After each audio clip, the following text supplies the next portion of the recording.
Ooh, what's up, what's up, what's up? Niner Nation. Assalamu alaikum. What it do, what it do? Man, this is your boy Azakar bringing you flame. You already know. Make sure you like, share, and subscribe. Like, share, and subscribe. Hit the notification bell. You be left in the loop every time your boy drop the work. You feel me? Shout out to the black YouTube out there. Ticket TV, Carcino, Kwame Brown, the league attorney, JR Wisdom, Mr. Palmer, Too Raw for Sports, Too Raw for TV, Kicking with Mr. Moss, LC Predator Catcher, JD Black, Tariq Nasheed, Dr. Umar Johnson, ISUPK, NOI, hold it down. Hold it down, homie, on these streets. Man, this past weekend we had some lovely games in the NFL. Starting off with San Fran and Green Bay. Woo! Goodness. What a slugfest. Slugfest. My Niners pulled away 24-21, man, on that last Brock Purdy drive. Hit Christian McCaffrey off with the 5-yard run, man. It was an ugly game, but they needed that to be battle-tested. Gut-wrenching win. We also had Houston and Ravens. And the Ravens, Houston kept it close in the first half. Had the punt return and all that. Second half, it was all Baltimore. So they sit back and wait for the winners of the Chiefs and the Bills. Lord have mercy. Buffalo Bill fans.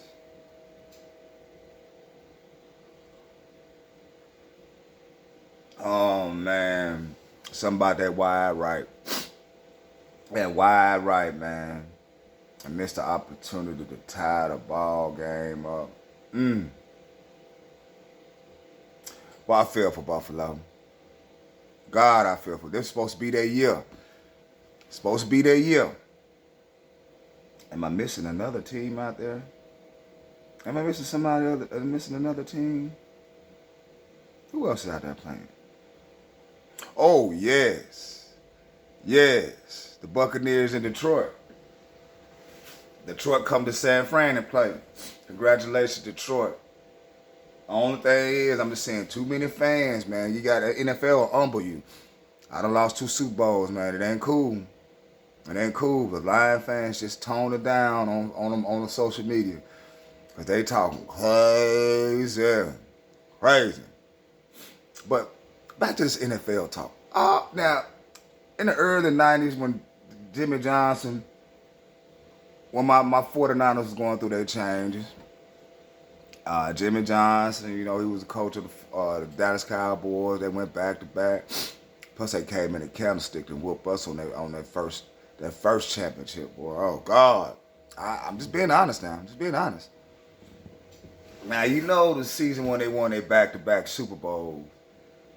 That following was that month or that week or whatnot. They had a press conference and Jimmy Johnson and Jerry Jones decided to part their ways. Ooh. We never did go in depth and see what that was about. And Michael Irvin cooked on this with Joe Buck, talking about the situation between Jerry Jones and Jimmy Johnson, what broke up. Because I ain't gonna lie, I hated the Cowboys as far as the rivalry, but how as to play football, X's and O's, man, Jimmy Johnson had them boys right. Jimmy Johnson had them boys right, and they can play football. I mean, it is what it is on that. So I got some audio from Michael Irvin and Joe Buck talking about that situation. Cowboy fans, just go ahead and cook, man, because this is a Mickey Ficky. So the obvious story after that is Jimmy leaving, fired, quitting, whatever, doesn't matter. He wasn't there. Because Troy says, Emmett has said, there's no telling how many we could have won had Jimmy stayed there. How do you feel about that? Exactly the same way. And, you know, we talk about it all the time. We could have won 5 or 6 Super Bowls. We really believe that. I think that, you know, and it was so hard. It was hard for me because, remember, Jimmy was my guy. College and then here in the NFL. And how do you send a car to the shop when it's the best driving car on the lot? What do we need to fix here? How do you send a car to the shop when it's the best car running? Why? Why would you do that? How did this happen? So we were all stunned. We were all stunned. Were you mad or disappointed at Jimmy? You know, I was And Jimmy, I was man, he got to do what probably he more got to upset do. at Jerry for allowing it to happen than Jimmy. You know, because you understand. I understood the business side of it. And I remember even when the people would come in trying to get interviews. I mean, I was off the chain. I was throwing garbage cans at the people. They would come in trying to say, get out of this locker room and throwing garbage cans. And I was just so upset that Jimmy was not there.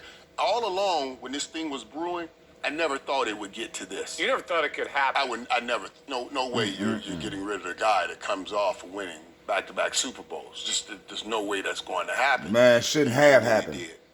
Why do you think he left? Why do you think Jerry pushed?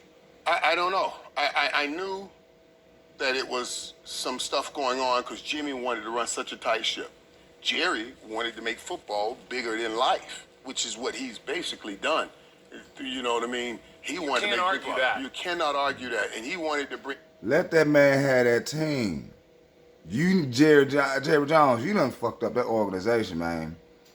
Organization's messed up like how LeBron done messed up the Lakers. But his was a very short stint time. Your time is let it go, man. Just let it go. In princes and everything. Jimmy wanted that locker room door closed, especially if we lost.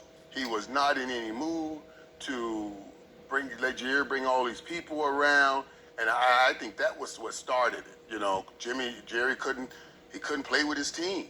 Jimmy wouldn't allow it, and Jerry, I guess, just got tired of it. So Jimmy's gone. Barry Switzer comes in.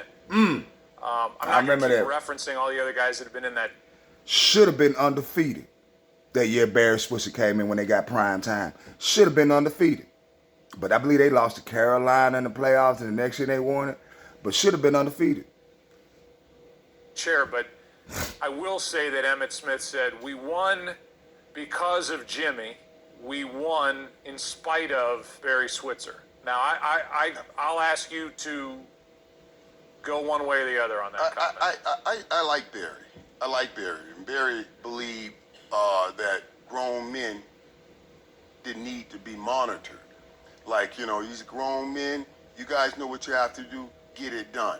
And it's a great thought, but it's not a reality. Jimmy didn't leave anything to chance. Jimmy would ride everybody to make sure everybody's doing what they need to do. And Barry was a little more lenient in that way. And that really, we were used to being ridden.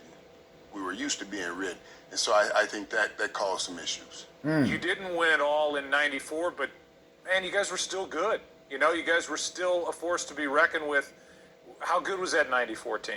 Well, we were a good team, and we should have won it all then. See? We should have won in '94. You know, we get to the NFC Championship game, of course, and There they are again. and San Francisco, 49ers. we're playing 49ers, and we go into that game. Troy throws an interception. Guy takes it back for a touchdown. Then we hand the ball off to Emmett. He fumbles. They take it back for a touchdown. And then, okay, well, that's not working. Troy says, all right, he throws me a deep end. I fumble. They get that one, take it in. We're down 21-0 at the start of this game. It's like, wow. And no one can say anything. I thought it was Carolina, my Three bad. stars on the team. They just put us down 21-0. So everybody's looking around like, what's going on here, you know? But we fought back all game long. We came up short. But I would say to you this. That game, I think we showed as much heart as we showed in any game that we played. And I think that turned for us. And we all made a commitment when we went in the locker room. We didn't speak a word. Everybody was hurt after losing that game. We didn't speak a word, but there was a commitment made that this would not happen next year. And when we went to work, it was at a different level. And it was no longer any issue with Barry.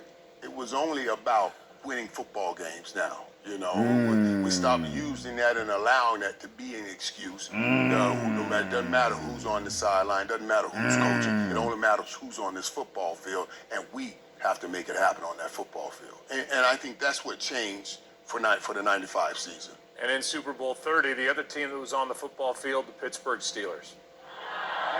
For my team, I'll play for them. They come on 2nd and 10. Oh, the big target, Michael Irvin. He just shields the defenders away.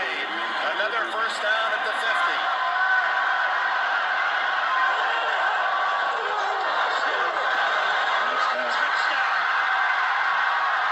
Yep. 27-17. Dallas, the champions again. So you got 3. Yeah, you got the 3. Yeah. Well, let's see what happens when you go up and you face adversity, you go past. You know what I'm saying? They went through their struggles when they had to come up and play us, and they lost their game, and they took it amongst themselves, faced with accountability, and said, you know what? It ain't about Barry no more, man. It's about us. And they did it. But, man, why would they mess up a franchise good like that? What was Jerry Jones thinking about, man? You ain't lying, man. They could have won about 5 of them. And I'm a Niner fan, but I like the way how they played. Boy, I like the way how Dallas played. But it's your boy Moose to do me a favor. Like, share, and subscribe. Like, share, and subscribe. Peace.